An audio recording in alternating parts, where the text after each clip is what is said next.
It was supposed to be just another ride home, the kind of late afternoon where the sun hangs low and heavy, draping the city in gold and casting long shadows across sidewalks cracked with time. People moved with that tired rhythm only found at the end of a long day, feet dragging, bags slung over shoulders, eyes glazed from screens and life. The bus hissed to a stop at the corner of 147th and Halsted, and on stepped a teenage boy, lean, quiet, hoodie pulled halfway over his face. His name was Malik, and at 17 he'd already figured out how to disappear into a crowd without ever going invisible. Malik was the kind of kid you'd miss if you blinked. Polite, soft-spoken, always watching, rarely speaking unless he had something real to say. That day, headphones around his neck played low beats, some old-school Jay-Z his uncle had introduced him to. He was thinking about the math test he probably flunked and wondering if his mom had remembered to pick up bread from the corner store. Real stuff, everyday stuff. Then she stepped on the bus. She looked out of place in that moment, like a photograph slipped into the wrong album. A pregnant white woman, probably mid-30s, maybe early 40s. She moved carefully, both hands resting protectively on her belly. The bus was packed, standing room only, and people did that thing they do when they don't want to give up their seat.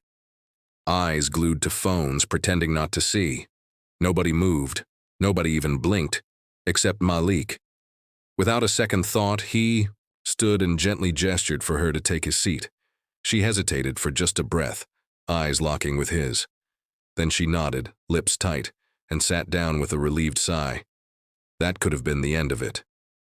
Just one decent human gesture in a city that too often forgot how to be kind. But as Malik turned to grab a pole for balance, the woman reached into her coat pocket and pressed something into his hand. A folded piece of paper. Nothing fancy. Just plain white paper, a little worn at the edges. She didn't say anything, just gave a small smile like she knew something he didn't. Then she looked away, focused on the window, the city sliding by like it always did. Malik slipped the paper into his hoodie pocket without opening it, figured it was maybe a thank you note or some small gesture. He wasn't in a rush to read it, but what was written on that paper would change everything. That night, after dinner, after his little sister's cartoons and the dishes and his mom's usual "turn off that damn phone," Malik remembered the note. He unfolded it slowly, eyes scanning over the words once, then twice, then again. His breath caught in his chest. The room seemed to shrink. His ears buzzed. The note wasn't just a thank you. It was a warning, a truth. A message meant only for him, and it started like this. Earth's seat was always empty, because the ones watching from the stars were too afraid of who might sit there. That was the first line. Just the first. There were more, names, dates, strange coordinates, phrases that didn't make sense yet. It read like a puzzle, a confession, maybe a prophecy. But one thing was clear. This woman wasn't just a stranger, and this bus ride wasn't random. Malik didn't sleep that night, because while the rest of the world kept spinning like always, something had shifted for him. Something big, something cosmic. And he had no idea yet just how deep it went. He didn't know that the note would lead him to a hidden network of people scattered across the world, all holding pieces of a secret that connected Earth not just to the stars, but to a galactic council that had watched humanity from afar for centuries. He didn't know that Earth was the only world without a voice in that council, and that its seat had been left deliberately empty, out of fear. He didn't know that someone, something, was trying to make sure it stayed that way, and that by giving up his seat that day, by doing the smallest act of kindness, Malik had accidentally stepped to the biggest story in the galaxy. He was just a kid from the South Side, but now the universe was watching him, and not all of it had good intentions. Want to know what was in the rest of the note? Why Malik's one good deed uncovered a secret buried deeper than any government, deeper than any history book. Why a simple act of kindness might have just made him the most important person on Earth? Keep watching. This is just the beginning. Malik read the note 5 times that night. Each time, the words felt heavier, like they were trying to carry something too big for the page. He didn't understand most of it, Some lines were just strings of numbers and letters, others hinted at events that hadn't happened, or hadn't yet, and one part was even scratched out like the woman had second-guessed putting it in. Coordinates must remain hidden unless the window opens. They'll come looking if it does. What window? Who were they? The handwriting was neat but rushed, as if she'd written it quickly, maybe under pressure. Malik flipped the note over and found a small symbol drawn in the corner. A circle with a triangle inside and a dot in the middle. It didn't look like anything from Earth. Not exactly alien either, but close. Like something made to look familiar, just enough to pass without. Notice? His heart beat faster as he ran his fingers over it, half expecting it to burn. It didn't. He tucked the note into the back of a worn comic book and slid it under his mattress, unsure of why he even hid it. Maybe because it felt too strange to explain. Who'd believe him? Not his mom, she worked 2 jobs and didn't have time for weirdness. Not his boys from school. They'd clown him for even thinking it was real. But it was real. He felt it in his bones.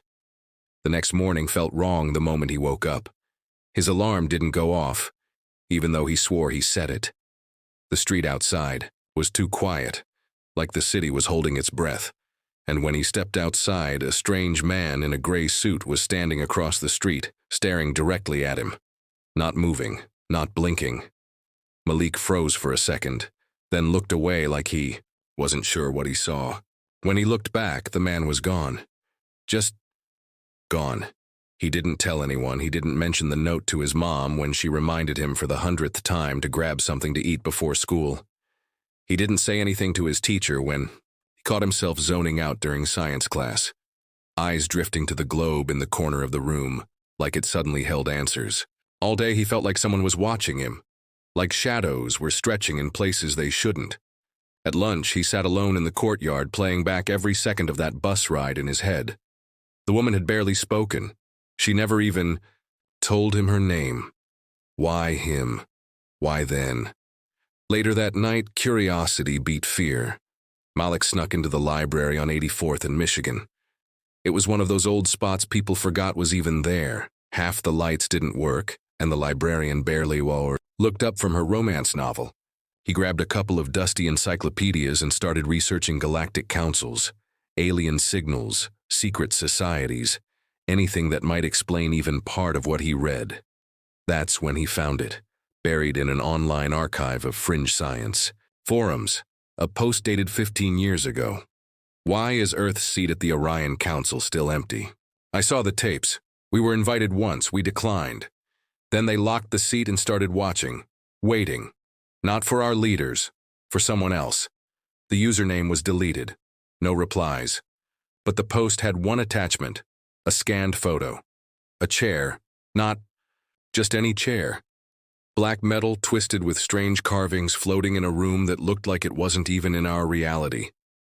Around it, 7 tall figures sat at a circular table, alien, regal, terrifying, and beautiful at the same time. The chair at the far end was empty. It looked cold, and in the back corner of that photo, so faint it was almost a shadow, was the same symbol Malik found on the note, the triangle in the circle. He leaned back, heart pounding. What the hell had he just walked into? Somewhere in the city, in a government lab or a dusty old archive, someone had answers. But Malik was just a teenager. No clearance, no plan, just a head full of questions and a note he didn't understand. Still, the more he thought about it, the more he realized something important. If this was real, if aliens existed, if Earth really was part of something bigger, something the rest of humanity had been locked out of, then maybe he'd been chosen for a reason. Not because he was special, but because he wasn't. Because no one would ever think a teenage black kid from the South Side would be the key to a galactic secret. And maybe that was the point. Maybe the woman on the bus knew that. He kept thinking about her face, calm but not peaceful, like she'd seen something coming and knew her time was short. That note hadn't been written in hope. It was a warning. By the 3rd night, Malik stopped sleeping. He had the same dream over and over. Standing in front of that empty chair, the galaxy swirling above him, 1,000 alien eyes fixed on him, judging, waiting. He woke up with sweat clinging to his neck, the sound of whispering still in his ears. Then came the first message, not on his phone, not through email. It came through his TV, just static at first. Then the image shifted, a blurry screen, that same symbol. The circle, triangle, dot, and a voice, low, clear, not quite human. They see you now, the window is opening. Be ready. Then nothing. The screen blinked back to normal.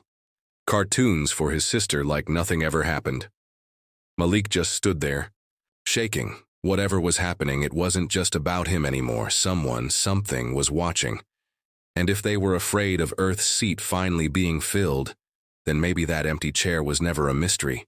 Maybe it was a warning. And maybe the woman on the bus didn't just hand him a note. Maybe she handed him a target. He just didn't know it yet.